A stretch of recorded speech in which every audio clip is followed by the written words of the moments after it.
عزت ہو، جس سماج میں بھائی بہن، ماں باپ، بیٹے اور والدین کے درمیان عزت کا برتاؤ، احترام کا برتاؤ ہو اور ایک دوسرے اس طرح سے رہیں کہ یہ اس کے حقوق کو جانے، وہ اس کے حقوق کو جانے، جس سماج میں بڑے چھوٹوں پر شفقت کریں، چھوٹا بڑے کی تعظیم کرے، اسلام ایسا سماج دینا چاہتا ہے۔ اسی لیے اسلام کا مزاج یہ ہے، اسلام نے کہا کہ تمہارا گھر، جس گھر میں ماں ہے، جس گھر میں باپ ہے، جس گھر میں بیٹی ہے، جس گھر میں بیوی ہے، جس گھر میں بیٹا ہے، جس گھر میں بہو ہے، جس گھر میں پوتے ہیں، جس گھر میں پوتیاں ہیں، جس گھر میں یہ سارے لوگ ہیں، اسلام کہتا ہے ان میں کا ایک ہیڈ ہے، ان میں کا ایک ذمہ دار ہے۔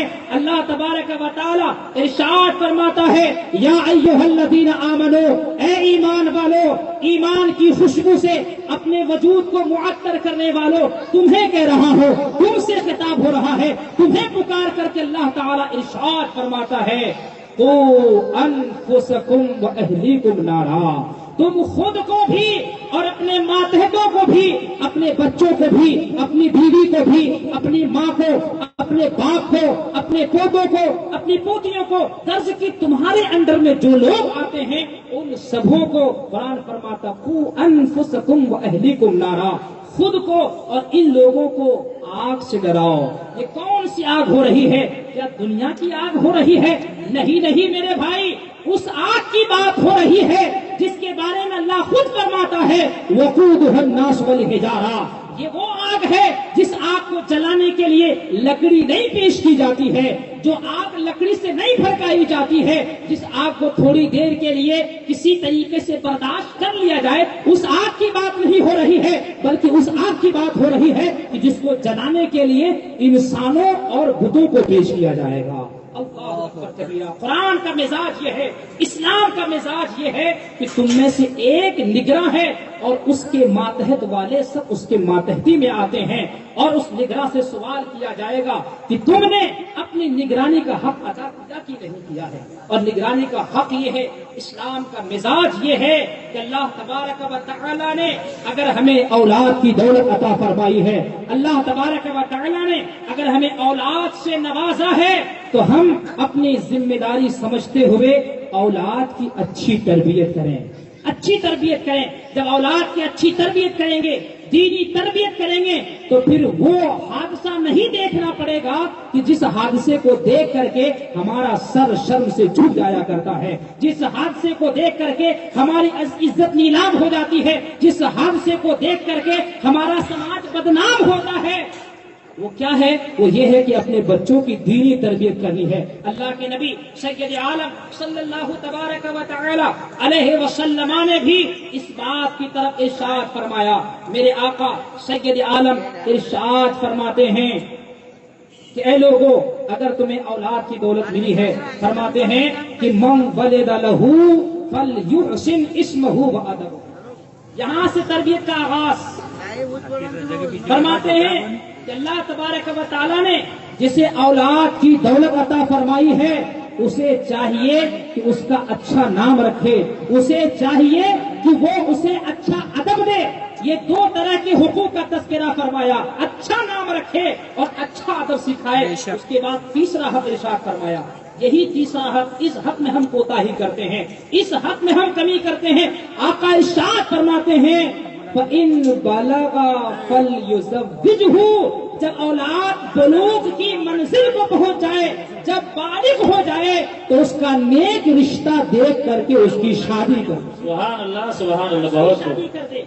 آقا ارشاد فرماتے ہیں اگر شادی نہیں کی، ذمہ داری نہیں نبھائی، تو میرے آقا ارشاد فرماتے ہیں کہ اگر تم نے شادی نہ کی اور پھر اس نے فَإِنْ أَصَابَ إِثْمًا، اگر اس سے کوئی گناہ ہو گیا، اس سے اگر زنا ہو گیا، اس سے سماج میں کوئی برائی ہو گئی، تو ایسا نہیں ہے کہ صرف برے کرنے والی تمہاری اولاد گنہگار ہوگی۔